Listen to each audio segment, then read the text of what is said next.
रावण आपलं स्वागत आपण केलेल्या स्वागताचा मान राखून या रणभूमीवर आपला प्रतिस्पर्धी म्हणून जो उभा राहिला तो अवंती नगरीचा युवराज विंध्य आपलंही सहर्ष स्वागत करतोय. आश्चर्य वाटतं की रावण प्रत्यक्षात आमच्या मित्रासमोर आपला रथ आपण आणला. कुरुक्षेत्राच्या या रणभूमीवर लढताय आणि असं असताना कौरवांच्या बाजूने कौरवांचा कैवार घेऊन हा अवंतीचा युवराज तुमच्या बाजूने लढतोय.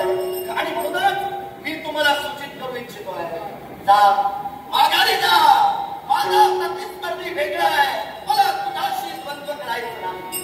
निष्कामता कृतना मध्याम हंतव्य हा कदाचित हा पितामहानी भीष्मांनी घालून दिलेल्या नियमातील 5वा नियम. जो वीर घेऊन माघारी पळून जातो तो कायमचा माग. तेव्हा त्याच्यावर कुणी वादळी करू नये. तेव्हा तुम्हाला मी काही घाबरलेलो नाही. तुमच्यासमोर युद्ध न करण्यास मी काही कमवत आहे किंवा नाही असा प्रकार नाही. तेव्हा माघारी जाण्यापेक्षा पुढे कसं जायचं तेवढं सांग. मग पुढं जर तुला जायचं असेल तर या तुझ्या मार्गात अवंतीचा युवराज विंध्य उभा आहे. मी माझ्या कर्तव्याची वाट बघू. निश्चितच माझा शेवट तुम्ही कराल आणि मीही कदाचित तुमचा शेवट करीन. कारण भविष्याच्या उदरात काय सामावलंय हे कुणालाच कळत नाही. पण भूतकाळातील गोष्टी मात्र नक्कीच आठवतात. जरूर. आणि त्या भूतकाळातील गोष्टीमुळे मला तर असं वाटतंय तुम्ही या युद्धात दाखल झाला ते पांडवांच्या नाशासाठी नाही. रावण बरोबर ना? बोलण्यातून संभ्रमाचा गुंता वाढतोय. गुंता वाढता तू म्हणतोय तुझ्या मुखातील जे शब्द आहे या शब्दांचं प्रमाण काय आहे ते मला सांग. नेमकं तुला काय म्हणायचं ते थोड्याच सांगण्यापेक्षा स्पष्ट शब्दात सांगितलं. तसं जर महिला असेल तर आपल्या पितृदेवतांचं नाव जयसेन आणि माता तुमची राधानी देवी अर्थात गोपाल कृष्णाशी नातं आहे. जरूर. आता गोपाल कृष्णाशी नातं असणारी व्यक्ती ज्या गोपाल कृष्ण ज्या बाजूने ज्या पक्षात आहे तिथं नाही.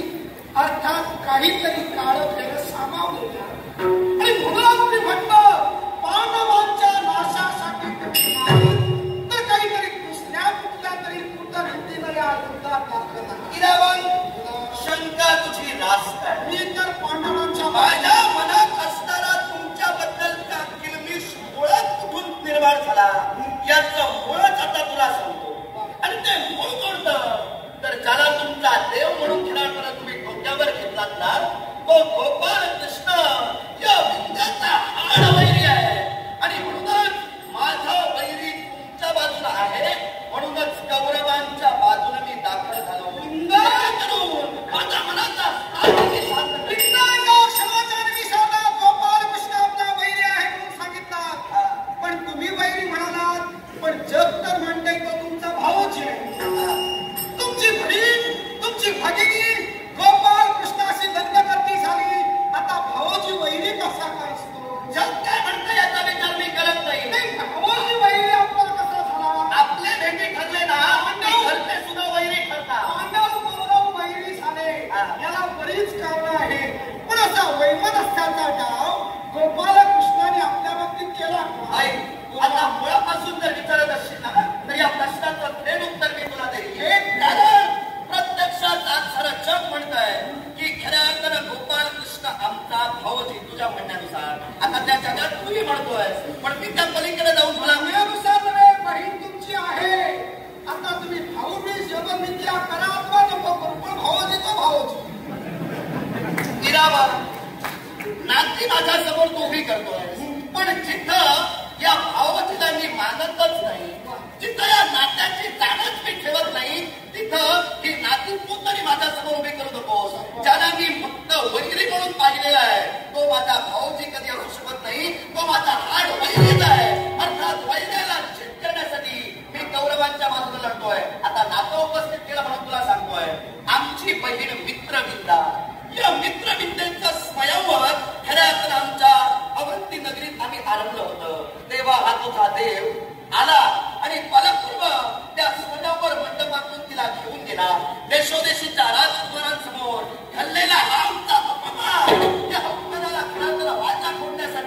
आम्ही कौरवांच्या बाजूने उभे आहोत. साऱ्या पांडवांची वास्तविक तुम्ही स्वयंवर नियोजित केला, पण अगोदरच अनुविंद आणि विंद या बंधूंनी दोघांनी आपली बहीण युवराज सुयोधनाला द्यायची होती की नाही? ठरविली होती. तर स्वयंवर ठेवून इतरत्र राजकारणाचा उपवर्ग का केला? आम्ही उपवर्ग केला असा त्याचा भावार्थ होणार नाही. त्याच्यामुळे कारण काय झालं माहितीये का? आमच्या सख्या बहिणीचा खरं तर आम्ही स्वयंवर मांडला. आमच्या बहिणीची इच्छा होती की आपला विवाह स्वयंवर पद्धतीने व्हावा, पण तिच्यावर तुझ्या म्हणण्यानुसार आमच्या बहिणीवर आम्ही सक्तीचा डोक्कर ठेवला. सुयोधनाशी विवाह करावं हे आधी या विंध्याच्या मनात घराची ही वार्ता तिरावनेला कशी कळली हे आता मला माहित नाही. नाही कळली. तुला कशी कळली ते तू घेऊन बघ. त्याच्याशी माझा संबंध नाही. ऐका, अर्धवट ठेवू नका. कोण तुमच्या बहिणी बरोबर तिथं वापरायला होती तिचं नाव आठवा की सगळं कळणार. आठवायला मला तो वार्ता कुठून कुठं पोचतात, कुठं कुठल्या गोष्टीला शेपूट येतं ते नंतर कळणार. मला वाचा व्हायला लावू नका. वैमनस्य तुमचं कृष्णाची आहे म्हणून तुम्ही युद्धभूमीवर पांडवांच्या विरोधात आहात हे शब्द सत्यतेनं मान्य करा. म्हणजे थोडक्यात आमच्या घरातली बरीच माहिती तू मिळवलीस. आता तुम्ही तसं पाहिलं तर माझे पिताजी म्हणजे पार्थ यांचं सुद्धा नातं आहेत गोपालकृष्णाची. तेव्हा नात्यातील कुटुंबातील माहिती काढणार नाही तर आणखी कुणाची नाही समजपणे माहिती ही कुटुंबातील कुलगोत्राची असायला जमली. सर्वांनी इतिहास लिहायचा असतो. मुद्दा एकच की पांडव आणि कौरव वैरी झाले, पण भावोजी आणि मेवणा जाणून बुजून युद्धाला समरापासून तू ठरतोय माहितीये का? तू बोलून काय मोकळा झालास? खऱ्या अर्थानं जी स्त्री तुमच्या राज्यात आली होती ती कोणती आठवा. आठवण्याची मला गरज नाही. ती कोण होती हे मला परिपूर्ण ज्ञान आहे. ते सुद्धा या कृष्णाचं कपटात होतं ज्याला तुम्ही देव म्हणतात तो. या कृष्णानं आपली बहीण सुभद्रा या सुभद्राला दासी केली आणि दासी करून आमच्या राज्यात पाठविलं. आमच्या राज्यात काय घडतं याची इतंभूत माहिती त्याला कळावी म्हणून. आणि त्या सुभद्रेनं आता त्याला जाऊन काय सांगितलं हे मला माहित नाही. तेव्हा सुभद्रेकडून आमच्याकडे सगळ्या वार्ता आल्या त्या सांगून मोकळ्या. तेव्हा काय तुम्ही करतात माहितीये का? दुसऱ्याच्या घरात काय आहे कोणाला तरी दासी करतात किंवा आणखी काहीतरी करतात आणि दुसऱ्याच्या घराकडे काय घडतंय ते सगळं तुम्ही तुमच्याकडे मिळवता. मला काय म्हणायचं आहे, स्वयंवर जो आयोजन होता तो आमच्या सख्या बहिणीचा होता. अर्थात या आमच्या बहिणीच्या स्वयंवरात देशोदेशीचे नृपकुमार राजकुमार क्रीडांतर उपस्थित होते. मग या क्रीडांतर स्वयंवर मंडपात येऊन बलपूर्व जातीय गोपाल कृष्णाने तिला दिली.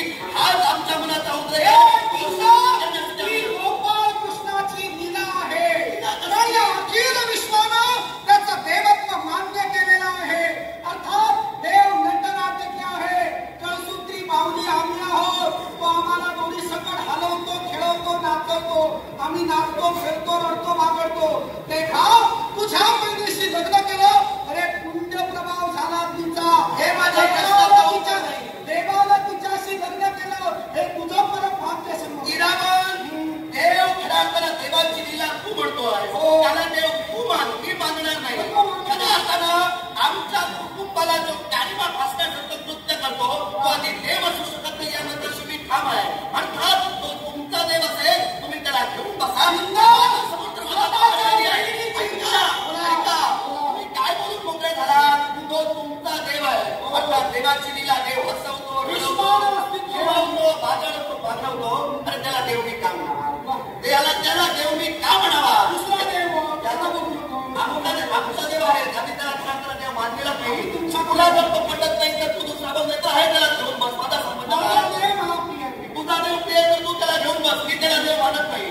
दुसरी गोष्ट तू देव म्हणून त्यांची मोठेपणा मला सांगतोय. मी त्यांचं देवत्व का घडतोय याच्या मुळाशी कारण आहे. आणि कारण काय माहितीये का? तिला बघ आता वास्तविक तू लहान आहे पण तरी तुला सांगतोय कारण मुद्दाच उपस्थित कसा गेला देवाची मोठेपणा सांगितलीस की माझ्या देवत्वाच्या चार मस्त कला जाते म्हणून तुला सांगतोय. तिला बघ ज्याचा स्वाभिमान घेऊन तू माझ्याशी आलास आणि माझ्याशी बोलतोय हा तुझा देव जगात आम्ही म्हणत नाही कारण सर्वांचा नसेला मला माहित नाही. हा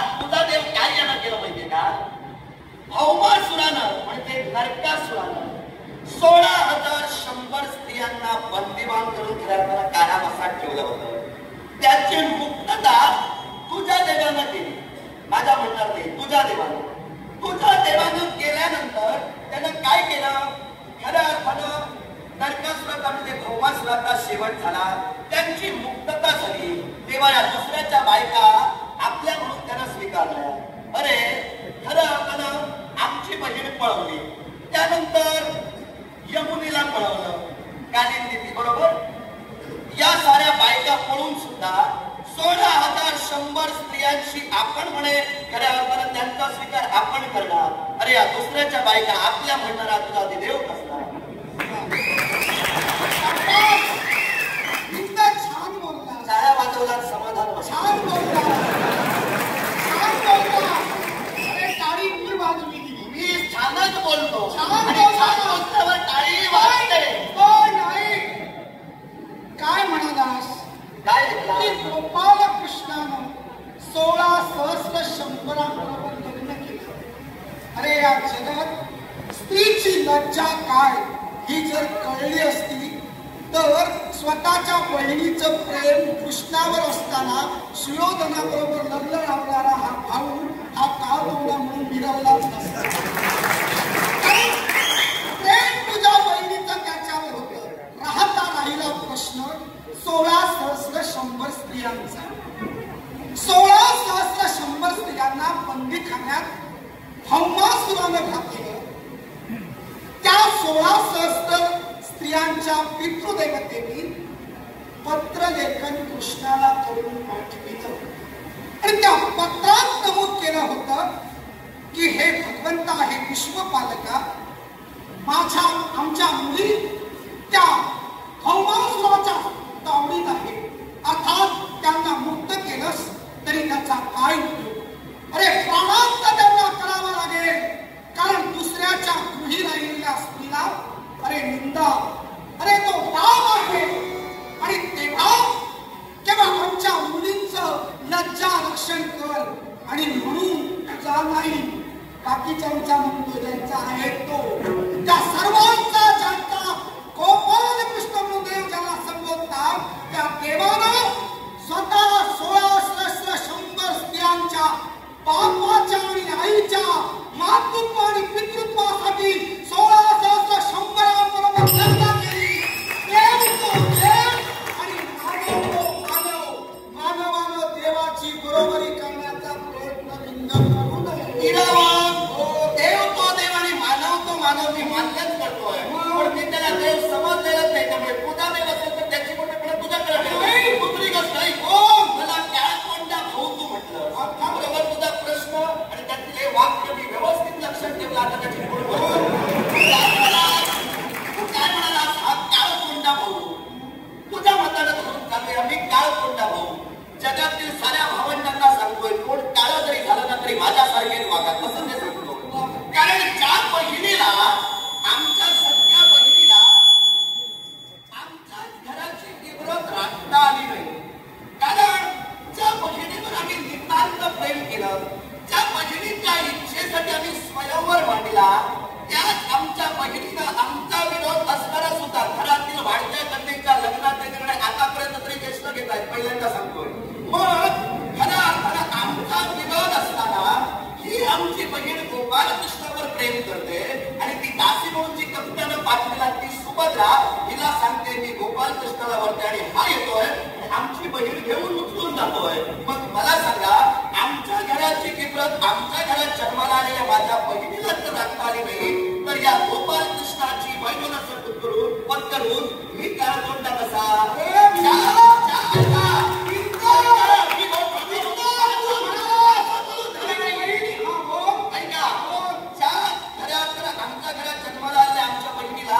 आमच्या घराची इब्रत राखता आली नाही, तिच्या कपाळावरचं पळवट आम्हाला प्रिय नाही. त्यामुळे यमद्वितीय भाऊबीज वगैरे जे काही म्हटलं ते माझ्यामुळे बंद झाली तरी चालेल.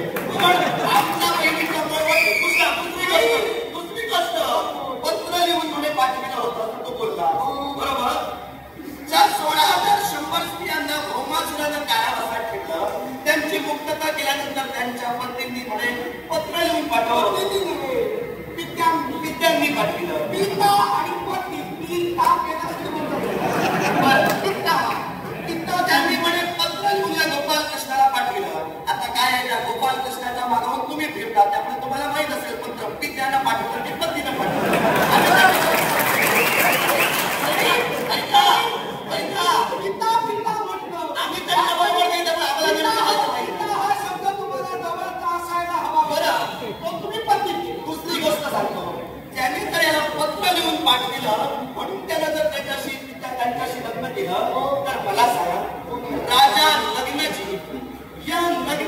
देवांची कन्या लग्नचिता म्हणजे सत्या याला खऱ्या अर्थानं ह्याच्याशी या सत्तेशी गोपालकृष्णानं विवाह केला.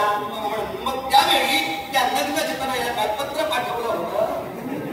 मग मला सांगा ती सत्या कैलासात जाऊन प्रत्यक्ष गोपाल कृष्णांसमवेत आणि शिवशंकरांसमवेत तांडव नृत्य आणि रासलीला खेळली होती हे तुम्हाला माहिती का? तुला माहित असेल तर सांग. त्या गोपाल कृष्णाला अर्धवट माहिती असेल तर उगाच घुसू नका. नाही मी घुसतो. भद्रावर थांबा आणि मोकळे व्हा. असलं का? मी मला तुम्हाला सांगितलं असतं कारण मी काळ तोंड्याचं स्पष्टीकरण सांगतोय. जर तुमची भगिनी सुयोधनांना द्यायची होती तर सुयोधनांची थेट ठरवून लग्न करायला हवं होतं. स्वयंवर ठेवून आसनं भरून सर्वांना काय भोजनाला आणि अक्षता टाकायला बोलविला होता. मग तुम्हाला घ्यायचं होतं मग म्हणून का कोण्या म्हणालो म्हणजे इतरांचा दावा तुम्ही करणार. अरे हा प्रश्न स्वयंवर मंडपात जे राजे उपस्थित होते त्यांनी केला असता तर ठीक होता. त्यांना अक्षता टाकायला किंवा जेवायला आम्ही बोलवलं आणि त्यांचा जर अपमान आहे तर त्यांनी येऊन आम्हाला सगळं बघून होतो. आपली गोष्ट त्यांना माहित नव्हती. सुभद्रा देवींना माहित होती आम्हाला बोलली त्यांना बोललीच असेल. तू माहिती पाठवून काय घेतोय. ते जेवायला येऊ दे नाहीतर अक्षता टाकायला येऊ दे त्याने आम्ही बघून घेऊ. त्याला डावाडावा करायला. दुसरी गोष्ट ज्या सत्तेशी मी बोललो त्या प्रकरणाशी तुला आता सांगतो. तू काय म्हणालास माहित नाही तर आता उपयोगी नाही. पण मी हात गेल्याचं माझे कारण आहे. कारण पत्राच्या विषयाला तो तिथं जोडत होता म्हणून तुला हे पत्र सगळीकडे पुढे कारण या पत्र सगळीकडे पुढे पाठवली. रुक्मिणीला पाठविलं होतं देवींनी हे मान्य आहे. तुमच्याकडे आलं की नाही तुम्ही नक्की निबंधन साठवलं होतं तेव्हा खऱ्या अर्थाला चौकशी केली असेल तेव्हा तुम्हाला माहित. तेव्हा सगळीकडून ती पत्र आले असं तर मी म्हटलं नाही. पत्र सगळीकडून गेले असं तर मी म्हटलं नाही. असं जर तू म्हटलं नसेल तर प्रकरण इथे संपलं. संपला विषय मी म्हणतोय मी एक लक्षात घे. माझा वाद एकच होता की तुम्ही स्वतः इथं आलात ते फक्त पांडवांच्या सर्वनाशासाठी नव्हे तर तुमचं वैयक्तिक घराणेशाही जरूर या युद्धात घराणेशाहीचं घराणेशाहीचं पहिलं पाळून केलं नाही. या घरातून आर्यवर्तात यात्रा करत कुरुक्षेत्रात जे काही लढताय त्यातील काही घराणेशाहीचं वैमनस्य घेऊनच लढताय. सात्यकी भूश्रव यांच्यातील वाद लक्षात घ्या. कृष्णचंद्र द्रोण यांच्यातील वाद लक्षात घ्या. किंबहुना भीष्म आणि शिखंडी यांच्यातील वाद लक्षात घ्या. तेव्हा आम्ही